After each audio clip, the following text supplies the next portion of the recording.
এই জুলাইয়ের পরে জাতীয় ঐক্য গড়ে উঠেছিল, একটা রাজনৈতিক ঐক্য গড়ে উঠেছিল এবং তার মধ্যে দিয়ে যে একটা সরকার গঠিত ফাটল ধরেছে, সরকারের সাথে রাজনৈতিক দলগুলোর একটা দূরত্ব এবং অনাস্থার সম্পর্ক তৈরি হয়েছে, যার কারণে সাধারণ মানুষ তো বটেই, এখন রাজনৈতিক দলকেও তাদের যৌক্তিক অধিকারের জন্য রাস্তায় নামতে হচ্ছে, আন্দোলন করতে হচ্ছে এবং সেই ক্ষেত্রে কিছু কিছু ক্ষেত্রে জনগণ ভোগান্তির শিকার হচ্ছে। এইটা কোনো রাজনৈতিক দলই চায় না যে তার কর্মসূচির মাধ্যমে জনদুর্ভোগ বা জনভোগান্তি তৈরি হোক। এটা আমাদের জন্য দুঃখজনক যে সরকারকে আমরা শুরুর দিকে সমর্থন দিয়েছিলাম বা যেই সরকারের মাধ্যমে এই গণ অভ্যুত্থান পরবর্তী রাষ্ট্র সংস্কার এবং নতুন রাষ্ট্র বিনির্মাণের আমরা স্বপ্ন দেখেছিলাম, সেই সরকারের নিরপেক্ষতা আজকে প্রশ্নবিদ্ধ।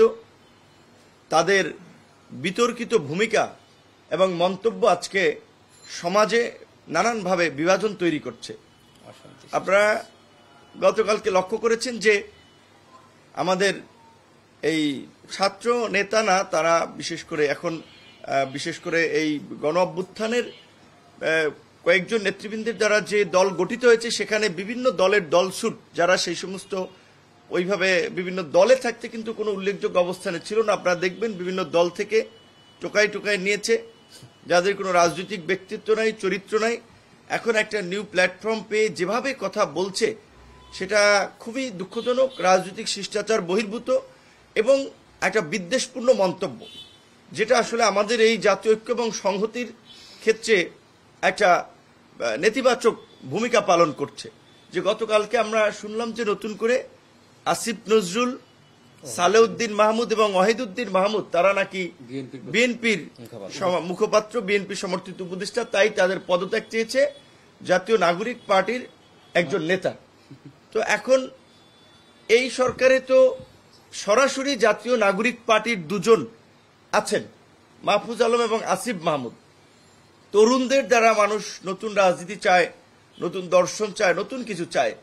এই তাদের যে এই ওয়াহিদুদ্দিন মাহমুদ কিংবা সালেউদ্দিন মাহমুদ কিংবা আসিফ নজরুলকে নিয়ে কথা বলার আগে তাদের উচিত ছিল না যে আগে নিজেদের দলের লোককে সরকার থেকে পদত্যাগ করিয়ে তারপরে এই কথাটা বলা। এটি কেন বলেছেন আমরা জানি না। এখন এই সরকারে কোনো রাজনৈতিক দলের প্রতিনিধিত্ব আছে বলে আমাদের জানা নাই, কারণ আমাদের কাছে আলোচনা করে উপদেষ্টা পরিষদ গঠন করা হয় নাই, আমাদেরকে বলে নাই যে আপনারা নাম দেন। আমরা এটা জানি, বিএনপি জামাতের ক্ষেত্রেও সেম। বরঞ্চ আমাদের সাথে এই আলাপটি করা হয়েছিল যে এখন একটা ক্রান্তিকাল সময়, এই সময় দ্রুত আমাদের একটা সরকারে যাওয়া দরকার। আমরা আপাতত কিছু লোককে নিয়ে আনুষ্ঠানিকভাবে সরকার গঠন করি, পরবর্তীতে সবার সাথে আলাপ আলোচনা করে এটার কাঠামো এবং পরিবর্তন করা হবে বা সিদ্ধান্ত নেওয়া হবে। তো সেখানে এই আসিফ নজরুল, সালেউদ্দিন মাহমুদ কিংবা ওয়াহিদুদ্দিন মাহমুদের মতো সিনিয়র এই সরকারের মধ্যে যারা আছে উপদেষ্টা পরিষদ, তাদের মধ্যে মোটামুটি সিনিয়র ব্যক্তিত্বপূর্ণ ভারত্বপূর্ণ লোক এই তিনজন। এবং এদেরকে বলার অর্থ আমরা জানি না বাকিরা কি আপনার এই এনসিপির লাইনে কিনা, যে কারণে তিনজনের পদত্যাগ তারা দাবি করেছে বা তিনজনকে নিয়ে সুনির্দিষ্ট বক্তব্য দিয়েছে। তো যাই হোক, এই কারণে আমরা যেটা বলছি, এর আগে আপনারা শুনেছেন, সামগ্রিক প্রেক্ষাপটে মনে হয়েছে যে আসলে আগামী জাতীয় নির্বাচনের জন্য আমাদের আরেকটা নিরপেক্ষ এবং নির্দলীয় তত্ত্বাবধায়ক সরকারের প্রয়োজন হবে। কারণ এই সরকার নানানভাবেই কিছু কিছু উপদেষ্টার ব্যক্তিগত মন্তব্য, কর্মকাণ্ড সরকারকে প্রশ্নবিদ্ধ করেছে, সরকারের নিরপেক্ষতাকে প্রশ্নবিদ্ধ করেছে। আমরা সরকারকে অনুরোধ করব, আহ্বান জানাবো যে এই যে ঢাকা উত্তরের সিটি কর্পোরেশনের প্রশাসক পদে ইশরাক হোসেনকে আদালত ডিরেকশন দিয়েছে, দক্ষিণের মেয়র পদে আদালত তাকে ডিরেকশন দিয়েছে, কিন্তু আপনারা লক্ষ্য করেছেন সেখানে এই এনসিপির উপদেষ্টা জনাব আসিফ মাহমুদ, তিনি সেটার বিরুদ্ধে, তিনি তাকে বসতে দিতে চাচ্ছেন না বা শপথ পড়াতে চাচ্ছেন না।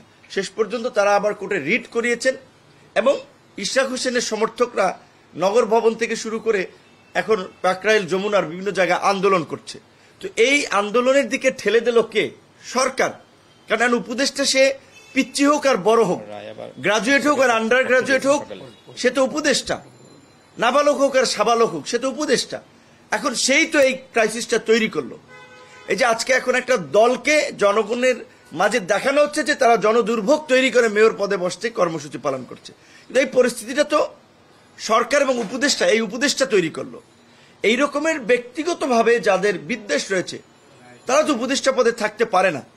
বিপরীত দিকে আমরা যদি দেখি, ঢাকা মহানগর উত্তরের ক্ষেত্রে সিটি কর্পোরেশনে নিষিদ্ধ ঘোষিত সংগঠন হিজবুত তাহরীরের নেতা জঙ্গিবাদের অর্থায়ন এবং সম্পৃক্ত ছিলেন, সেই অভিযোগে তিনি গ্রেপ্তার হয়েছিলেন, কারাবরণ করেছেন 2015 সালে দুইবার, এবং ওখান থেকে মুক্ত হয়ে যেটা আমরা দেখেছি ওই শাহেদের মতো, বাটপার শাহেদের মতো, আপনারা দেখেছেন না বঙ্গভবন গণভবনে একদিনে গেছে 3-4টা পাঞ্জাবি নিয়ে, পাঞ্জাবি চেঞ্জ করে বিভিন্ন মানুষের সাথে ছবি তুলে।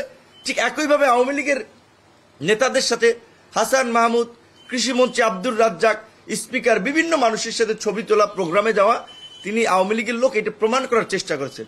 আবার এই পট পরিবর্তনের পরে এই জাতীয় নাগরিক কমিটিতে ঢুকে শুনেছি যে বড় অঙ্কের টাকার বিনিময়ে তিনি উত্তরের প্রশাসক পদ বাগিয়ে নিয়েছেন, কারণ এছাড়া এজাজের তো কোনো যোগ্যতা নাই ঢাকা উত্তর সিটি কর্পোরেশনের মতো এই জায়গায় প্রশাসক হিসেবে বসার। সে সাবেক সচিবও না, বিচারপতিও না, আমলাও না, বড় কোনো রাজনৈতিক নেতাও না। তাহলে তিনি কোন ক্রাইটেরিয়া ওখানে গিয়েছেন? আর এই ধরনের একজন ব্যক্তিকে নিয়োগের মাধ্যমে আমরা যেটা দীর্ঘদিন ধরে নানানভাবে শুনে আসছি যে সরকার উগ্রপন্থীদেরকে পৃষ্ঠপোষকতা করছে, উগ্রপন্থীদেরকে স্পেস দিচ্ছে, তো এইটাই তো প্রমাণিত হয় তাহলে এজাজের নিয়োগের মাধ্যমে। তো এই জায়গা থেকে আমরা খুব উদ্বিগ্ন যে সরকার এরকম আরো বিভিন্ন পর্যায়ে এরকম উগ্রপন্থীদের এই নিষিদ্ধ কার্যক্রমের সাথে জড়িতদেরকে কোথায় কোথায় বসিয়েছে। যেই কারণে আমরা বলেছি যে এই উত্তরের প্রশাসক নিয়োগ থেকে শুরু করে, যেহেতু একেবারেই তাদের রাজনৈতিক দ্বন্দ্ব, রাজনৈতিক স্বার্থের বিষয়গুলো সামনে এসেছে তাদের কথাবার্তা কাজের মাধ্যমে, সেই কারণে এই 2 ছাত্র উপদেষ্টার পদত্যাগটা সরকারের জন্য খুবই প্রয়োজন, জনগণের মাঝে সরকার আস্থা ফেরাতে খুবই দরকার। তাই আমরা প্রফেসর ডক্টর মোহাম্মদ ইউনূসকে অনুরোধ জানাবো, অনতিবিলম্বে আপনি এই ছাত্র উপদেষ্টাদেরকে অপসারণ করুন এবং সরকারের নিরপেক্ষতা নিশ্চিত করতে যেই প্রশ্নগুলো উঠছে সেগুলোর একটা সুরাহার দিকে আপনাকে যেতে হবে।